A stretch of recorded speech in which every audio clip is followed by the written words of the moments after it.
La ilaha illallah. Kalimat yang begitu singkat, namun begitu agung. Kalimat yang menjadi kunci surga, fondasi Islam, dan pembeda antara iman dan kekufuran. Kalimat yang diucapkan oleh para nabi sejak Nabi Adam hingga Nabi Muhammad SAW. La ilaha adalah penolakan total terhadap segala sesuatu yang disembah selain Allah. Ini bukan sekadar menolak patung atau berhala fisik. Ini mencakup penolakan terhadap hawa nafsu yang kita turuti tanpa batas, harta yang kita kejar hingga lupa Allah, manusia yang kita takuti melebihi takut kita kepada Allah, kedudukan dan pangkat yang menjadi tujuan hidup kita. Ibnu Qayyim berkata, siapa yang menjadikan hawa nafsunya sebagai Tuhannya, maka dia telah menyembah Tuhan yang paling buruk. Illallah, kecuali Allah. Setelah menolak semua itu, kita menetapkan hanya Allah yang berhak disembah. Hanya kepadanya kita bergantung sepenuhnya. Hanya perintahnya yang kita patuhi tanpa syarat. La ilaha illallah berarti semua bentuk ibadah hanya untuk Allah. Kita tidak meminta kepada kuburan, pohon keramat, atau makhluk apapun. Allah berfirman, dan jika Allah menimpakan suatu bahaya kepadamu, maka tidak ada yang dapat menghilangkannya kecuali Dia. La ilaha illallah berarti kita hanya berharap kepada Allah dan hanya takut kepadanya, takut mengecewakan Allah. La ilaha illallah berarti cinta kepada Allah harus melebihi cinta kepada apapun dan siapapun. Seperti firman-Nya, dan orang-orang yang beriman sangat besar cintanya kepada Allah. La ilaha illallah juga mengandung pengakuan bahwa hanya Allah yang menciptakan seluruh alam semesta ini, memberi rezeki kepada semua makhluknya, menghidupkan dan mematikan, mengatur segala urusan langit dan bumi termasuk rezeki kita. Tidak ada yang terjadi di alam ini kecuali dengan izin dan kehendak-Nya. Ketika kita sakit, Allah yang menyembuhkan. Mungkin lewat obat, mungkin lewat dokter, tapi itu semua karena izin Allah. Ketika kita susah, Allah yang memberi jalan keluar. Ketika kita butuh, Allah yang mencukupi. Mungkin dari saudara kita, kerabat, atau teman dekat, dan boleh jadi dari orang yang tidak kita kenal sama sekali. Katakanlah, siapakah yang memberi rezeki kepadamu dari langit dan bumi?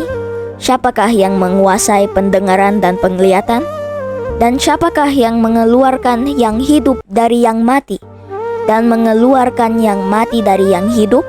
Dan siapakah yang mengatur segala urusan? Maka mereka akan menjawab, Allah. La ilaha illallah juga adalah deklarasi kemerdekaan.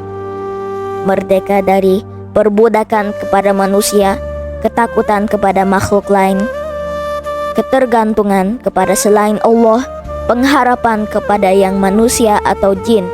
Bayangkan hidup tanpa perlu mengemis pujian manusia, tanpa perlu takut dicela makhluk, tanpa perlu khawatir soal pandangan orang, karena yang kita cari hanya ridho Allah. Umar bin Khattab berkata, kami adalah kaum yang Allah muliakan dengan Islam.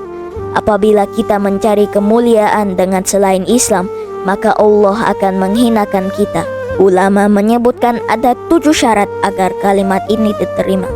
Pertama, al-ilmu, memahami maknanya, bukan sekadar hafal. Kedua, al-yakin, yakin tanpa keraguan sedikit pun. Ketiga, al-ikhlas, mengucapkannya dengan tulus hanya untuk Allah. Keempat, as-syidik, ucapan sesuai dengan isi hati dan perbuatan. Kelima, al-mahabbah, cinta kepada kalimat ini dan konsekuensinya. Keenam, al-inqiyad, tunduk dan patuh kepada apa yang dibawa kalimat ini.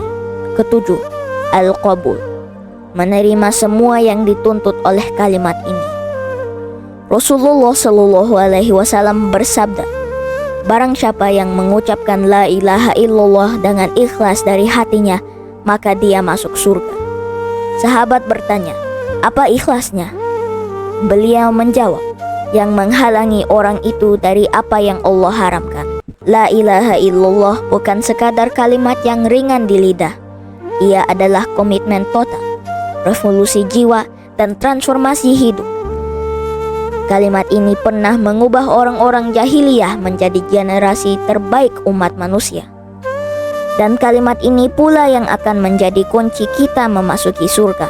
Inilah passwordnya jika kita benar-benar memahami, menghayati, dan mengamalkannya.